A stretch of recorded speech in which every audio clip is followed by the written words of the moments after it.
You know who doesn't look awful? Dre Greenlaw. This guy is, I think, 6th in the league in tackles. By far, number 1 on the 49ers. And it seems like he's playing his best football. It seems like he's the fastest player on the team. Maybe I'm wrong, but he just hits with so much velocity and violence. It's crazy. I haven't seen a linebacker run this fast on the Niners, sideline to sideline, since Patrick Willis. And I'm not saying he's Patrick Willis, but he's like a little mini Patrick Willis out there this year. A little 5'11" Patrick Willis. It's kind of cool to see. He's killing it. Yeah, Greenlaw's been the most consistent linebacker on the team this whole year. Yeah. I think Warner had his best game yesterday. That was the best game I've seen from Fred Warner. But, to your credit, I know me and you sat down and we predicted who would be the leading tackler on the 49ers coming into this season, and you said Dre Greenlaw. And I did? Yeah, you did. Yeah. I have no idea why I said that, but sometimes I get things right. That's wonderful. Yeah. You got it Nice. right. He's killing it, man. He's I think I was mad at Fred Warner that day, so I just want to say someone other than Fred Warner. Yeah, I don't know. I wouldn't be mad at Fred Warner. I'm just kidding. I assume it's going to be Fred Warner. He'll be first. Do you agree? And you're like, no, I don't. I think it's Dre Greenlaw. Yes. All right. Sweet. Yeah. Well, long season ago. Long season ago. To my credit, I said Huff was going to be the second after Warner, and at least Huff's up there. So he is. Toot my own horn a little bit there. Yeah. Well, look, when the Niners gave him the extension early on in the season, I was thinking, really? Because he wasn't here last year, and Azeez Al-Shaair played great, and then they gave him the extension, and then Al-Shaair got hurt, and Greenlaw has taken his game to another level. So they were right. I think I'm done questioning the Niners on their defensive stuff. I think they figured it out. I don't think they would make the Armstead. I don't think they would do that again. And a lot of people say, act like this isn't really about Dre Greenlaw, but they act like the Buckner-Armstead thing was either or. Technically, you could have let both of them go and spent money elsewhere as opposed to defensive tackles. I think they're learning how to invest in defense. They're good at it. Yeah, I think they're great at it, and then the coaches. The Travarius Ward edition? Damn, they were right.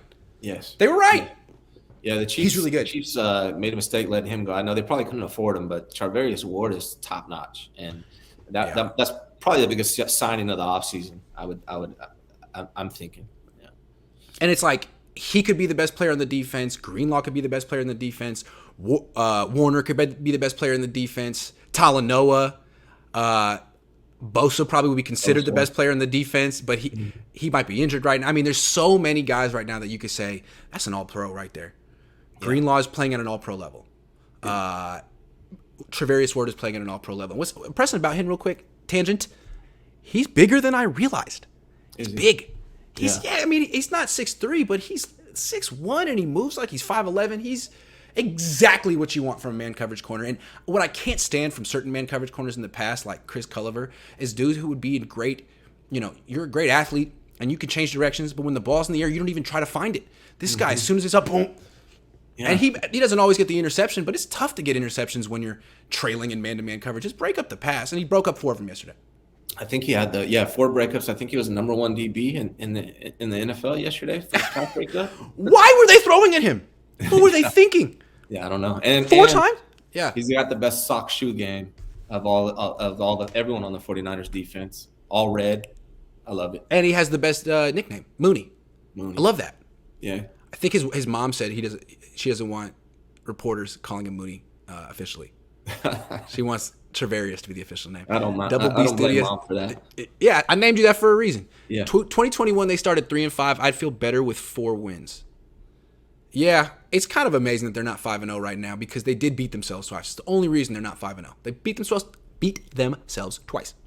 Yeah, they played nothing but bad teams all year. They all have losing records, every one of them. Yeah, Ezio Sanchez says, speaking of Eagles, they're the 2020 Steelers and 2021 Cardinals. I am done with my super chats for the day. LOL, not a threat, in my opinion. Fair enough. Probably not. They're a pretty weak team.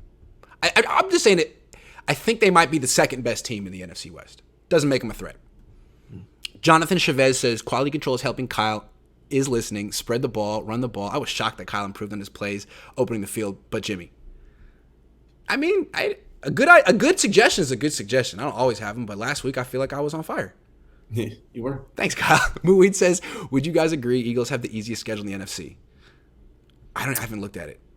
I haven't looked, but I know there's a lot of NFC East hype right now with the Giants, Cowboys, and Eagles doing so well. Everyone That's says right. they're like the best division in the league. I'm not so sure yet, but we'll see. I don't know how good the Giants are because they have no wide receivers, but it seems like they're punching above their weight right now. Yeah. As opposed to the Niners, who were like really playing down to their opponents for a month. Yes. So I like what they're doing with that coach over there, Dayball.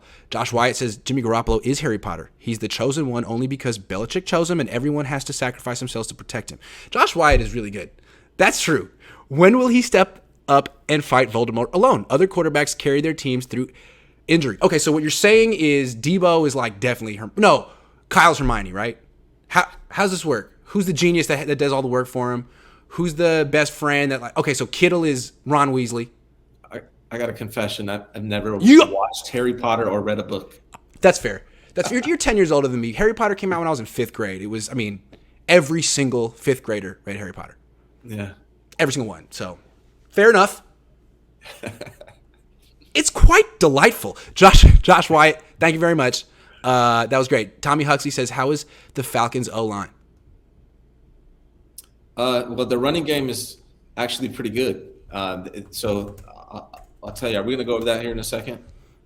Yeah, in a second. I'll look at their offensive line. They got Jake Matthews still, Elijah Wilkinson, Drew Dahlman, Chris Lindstrom, and Caleb McGarry. They got some guys. Yeah. Their running game is pretty damn good. I don't know if we'll talk about it more, but Cordero Patterson is hurt, so I don't know if that's going to change, but they're pretty damn good.